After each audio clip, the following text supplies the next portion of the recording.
Hey sports fans, and welcome to Sports Talking with Cam. I'm your host Cameron Gooseby, and today I will be talking about my Christmas matchups for the NBA for this NBA season. These two teams will face off on Christmas. We have Zion Williamson and the New Orleans Pelicans going against Jimmy Butler and the reigning Eastern Conference champion Miami Heat. Now, as far as with this Pelicans roster, they are actually pretty solid. They could be a dark horse for the eighth seed in the Western Conference. They're pretty good. This is Zion's second year. I expect to see improvement from him. And alongside his other players like Lonzo Ball, Brandon Ingram, I expect to see more improvement as well. Now, Brandon Ingram, he did make the All-Star team last year, but his this season last year was unfortunately cut due to COVID-19. So, Brandon Ingram, he had a really good season last year, but let's see. I would like to see that continue for this year. Now, my roster breakdown for the New Orleans Pelicans. First, you got Lonzo Ball, who is a really good playmaker, someone who can occasionally score, but he's more of a passer. He can get rebounds as well. He is your, well, I'm not saying modern day, but he is just about your modern day Rajon Rondo, like someone who could occasionally score, get rebounds, get assists, get a few steals. But one thing he needs to improve on is simply shooting. Now, last year I hear that he improved his 3-point shot somewhat, but his free throw shooting is going to have to get up. So we don't want to see him be a liability at the line late in the fourth quarter. Now, next you got Zion Williamson. There's some people who believe he should have been Rookie of the Year last year, although he only played like 20 or 30 games. Zion Williamson didn't. In my mind, Zion Williamson did not deserve to be Rookie of the Year last year, just simply due to injury. I mean, he really good player, no doubt, but with that injury, I don't know why people are trying to vote for him to be Rookie of the Year. This is not a bash on Zion Williamson, but if injuries and if health is going to be the issue, then it's going to really slow down his career. Next, you got Brandon Ingram, someone who was averaging 25 plus points per game last year. And he really tried to carry the Pelicans last year. They were pretty close, but they couldn't make the Western Conference playoffs. But Brandon Ingram, he had one hell of a season last year. Next, you got Steven Adams. He's nicknamed the Aquaman in the NBA. He's someone who is really strong, sets hard screens, someone who could play a lot of defense.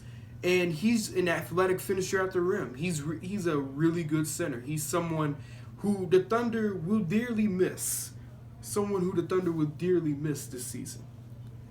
Next, you got J.J. Redick, a very good three-point shooter. Someone who can create a lot of open looks, and he's a really good three-point shooter. He's almost like Kyle Korver. Next, you got Eric Bledsoe, very good defender. He can score occasionally. He gets a lot of steals, and he's a very crafty player. He's someone who's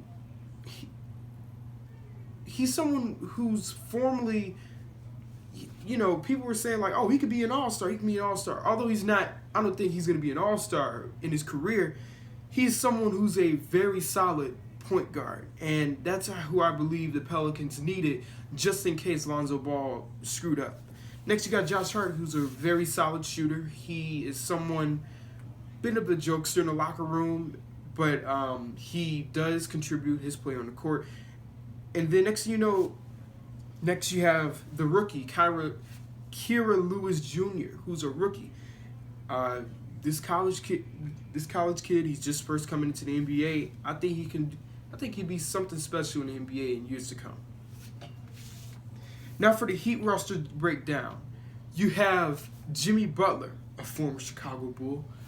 I'm a Bulls fan, but Jimmy Butler, man, he basically carried that team in the finals. I'm not saying that not everybody else was doing their job, but Butler had to do most of the work against the Lakers in that tough 6-game series. The man had a triple-double in Game 5. He had a triple-double in Game 3.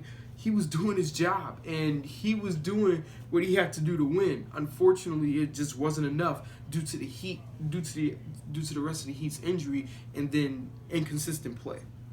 Next, you got Bam Adebayo, who very athletic center. Although he may be just 6'9", he's someone who can catch lobs. He's someone who can play defense. He's just the typical classic big man in the NBA. He's someone who you could just give the ball to him and he could just get a bucket. Next, you got Avery Bradley, a very solid defender and a very solid 3-point shooter. A really good 3-and-D player is what I just said.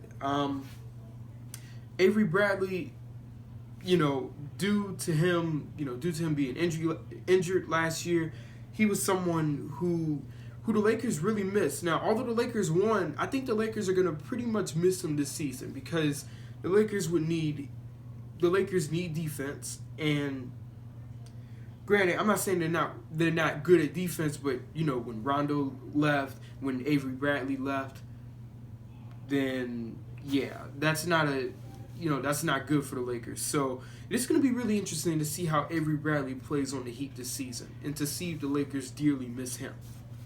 Next, you got Goran Rockets. He is a very solid scorer, someone who can shoot the mid-range, shoot the three, and someone who's just a crafty basketball player.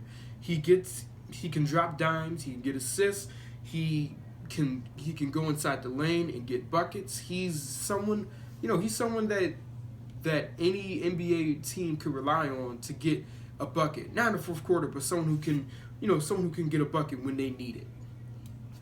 Next, you got Tyler Hero. He's a very good 3-point shooter.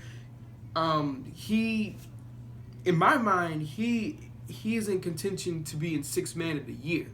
And the reason why is because I think Tyler Hero, he is someone who I believe can have a special talent in NBA. Someone who he can shoot the 3 ball very well.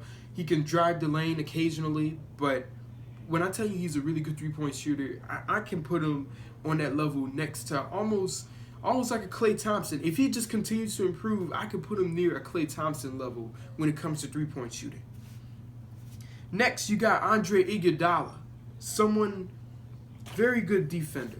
A really good defender, someone who a former Finals MVP, someone who is very athletic. He can drive the lane, he can hit the occasional 3 ball, and that's Andre Iguodala for you. He does everything. He he can to help his team win. Next, you got Kendrick Nunn. Now, this is someone who, he's a really good basketball player, but sometimes he could be a bit of a wild card. He's a bit inconsistent with his jump shot. He's a bit inconsistent with his defense. But as soon as he get those 2 areas, in my mind, at being consistent, I think he could be a perennial all-star in years to come in the NBA. And then last but not least, you got Duncan Robinson. He's basically the same player as Tyler Hero, except he is a shooting guard and he could hit the 3 ball very well, drive the lane.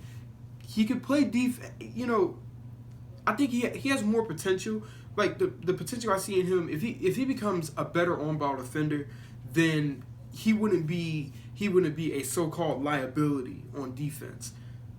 And that's all for me as far as like all the roster breakdowns for both the Pelicans and the Heat. But honestly, who do I think is going to win? I think the Miami Heat is going to win this one by a score of 106-101. I think their defense is going to come out to play. Jimmy Butler is going to have a really big game on Christmas. And the Heat are at home. Now, although there's no hometown fans up there, the Heat are at home. Any basketball team would feel more comfortable playing on their home court than on the away court. So that's the only reason why I'm going to give the Heat a victory.